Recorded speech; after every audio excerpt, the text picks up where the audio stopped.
This is Domain 9, Columbus and the Pilgrims, Lesson 6, Colonies in Native American Lands. To start us off, here are the vocabulary words. The first one is colonies, and that's areas of land where native people are ruled by people from another country. For example, many people wanted to start colonies in the new land. Then we have disappointed, and that's a feeling that things didn't work out as expected or desired.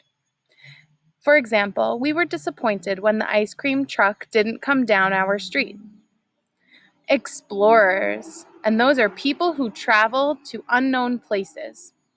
For example, the Europeans sent explorers to the ocean to discover new lands. Then we have religion, a set of shared beliefs, often involving the worship of higher being, which provide guidance for ways to live on earth.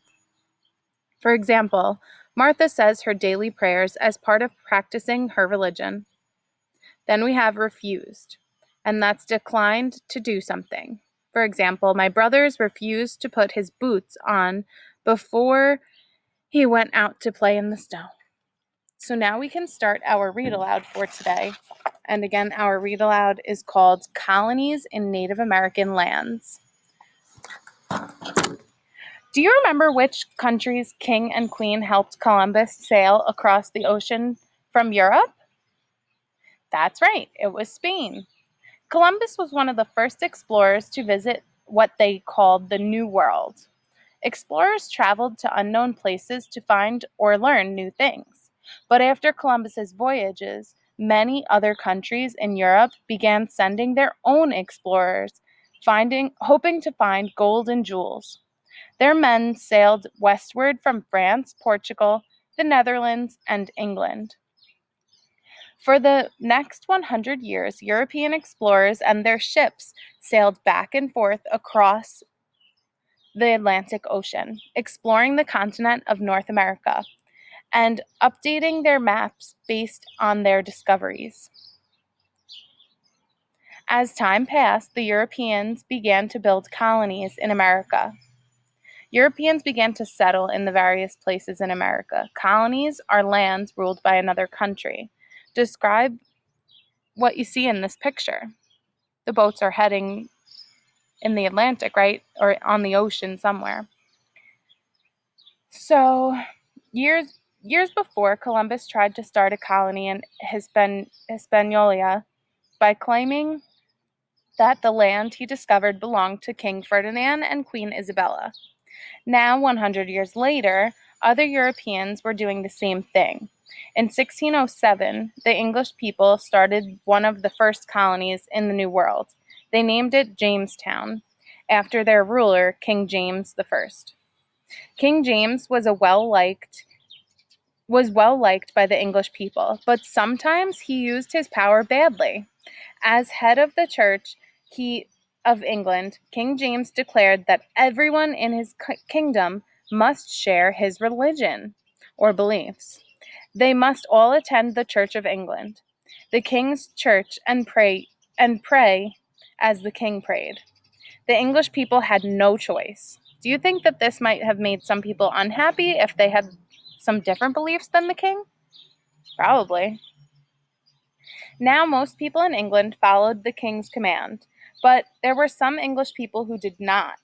One group was known as the Separatists. The Separatists had their own beliefs about how to pray. They were disappointed with the king's church. The word disappointed means that things did not work out as they planned. So they formed their own church and began meeting in homes. If they stopped going to the king's church and they were breaking his rules, what do you think might happen? Think about that as we're listening. Well, when they refused to attend the Church of England, the king was furious. The Separatists said that they would not go to the king's church on Sunday. If you miss the Sunday worship service, he told them, you must pay a fine or money. And he warned them, if you continue to miss church services, I will command my soldiers to arrest you and throw you into jail. You can imagine how upset the Separatists became. They lived in fear of being arrested or thrown in jail. The word fine means to pay money, by the way. One woman whispered to a friend, "I think someone working for the king has been watching our house." Her friend looked around nervously to make sure that no one else was listening, and then said, "I think that my husband thinks someone has been following us in the streets to see if we are going on our own prayer meetings instead of going to church. Who knows which of us might be next?" Life became harder and harder for the separatists in England. Other people looked at them curiously, and they did not know what to do. Some people were not nice to them, which made the separatists very unhappy about living in England. And so the decision was made to leave Europe behind. They would look for a way to reach North America. The separatists were about to begin a pilgrimage or a journey to the continent that was brand new to them. From here on, they would be known as the Pilgrims. So they had a choice. They wanted to leave so that they had a choice about their own religion. So now let's move on to our questions part. After Columbus died, did any Europeans ever sail westward across the Atlantic Ocean again? Yes, many more explorers followed Columbus to North America. Number 2. The read aloud says that the English wanted to start a colony in North America. Why do you think that they wanted to have colonies in this unknown place? Maybe to each run the land their way. What do you think? There is no wrong answers.